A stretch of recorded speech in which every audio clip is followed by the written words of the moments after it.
All right, good evening. If you have your Bibles, let's open them up to Romans chapter 12. Romans chapter 12, and we're going to look at verse 10 for our devotional thought tonight. Romans chapter 12, verse 10. I don't know about you, but I love competition.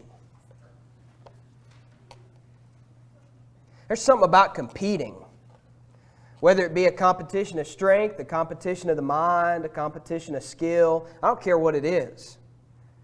Competition is just plain fun. Now, doesn't matter the venue, doesn't matter the purpose. It really doesn't even matter, the motivation behind it or even the activity we're doing it. Competition is just fun. I mean, competition is where I met my wife. I met her on the basketball court. Probably one of the reasons I was so attracted to her, because she was very competitive. She still is. Competition is what introduced me first to public speaking. I wouldn't be a preacher if it wouldn't have been for the competitive style of Lads to Leaders. There are a lot of things in life that are character forming, but competition, it forms our character. In fact, competition is more than just fun. The purpose of it is to form our character.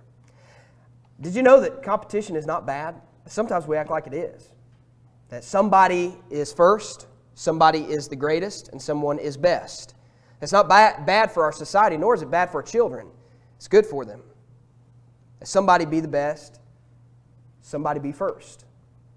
But did you know that competition is also really good for the church? In fact, competition is more than just good for the church. It's commanded in the church. Listen to the words of Paul in Romans chapter 12 and verse 10. Love one another with brotherly affection. Outdo one another.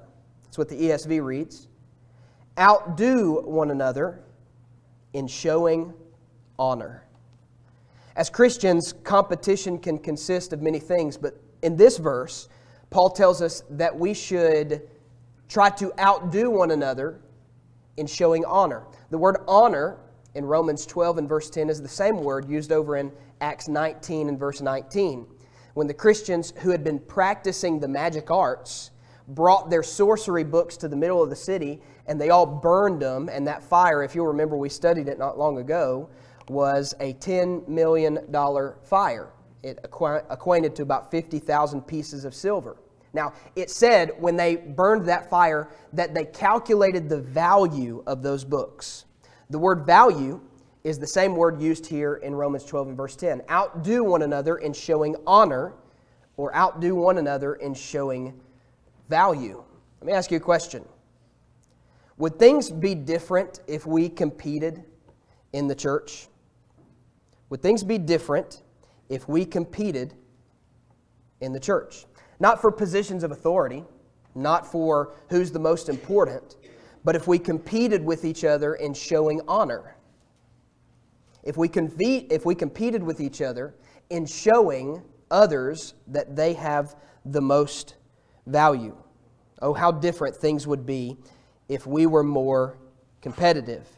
If we spent more of our time trying to show others how valuable they are and making them feel valuable. It was Dale Carnegie that said this: the desire to be important is the deepest urge in human nature. The desire to be important is the deepest urge in human nature. People want to feel important, and we have the power to give them that feeling. Surely it would change our homes, our friendships, our marriages, and even the local church if we only loved one another with brotherly affection, and if we outdid one another in showing honor. Are you competitive? Now, I know you're probably competitive about a lot of things. You like to watch competitive sports. You like to see someone win. You probably like the feeling of winning. Are you a competitive Christian? Do you try to outdo everyone in this building by showing them that they are valuable? Outdo one another in showing honor. Maybe you've forgotten that God has communicated to you in His Word that you are so worth honor that you were so valuable, He would give His only Son to die on your behalf. And you need to come to Him because you haven't honored that sacrifice. Maybe you have stopped giving God honor or showing that He's valuable in your life because you've turned away from Him. You need to return to Him. Or maybe you say, you know what, I haven't really been competing as a Christian. I haven't been trying to show other people how valuable they are. I haven't been that encourager I need to be, and I need to make that right. Whatever the need is, we have this time of invitation where you can stand, and during the invitation song, come down to the front pews to make something known. If you have anything to make known, please do so as we stand and sing. What can wash away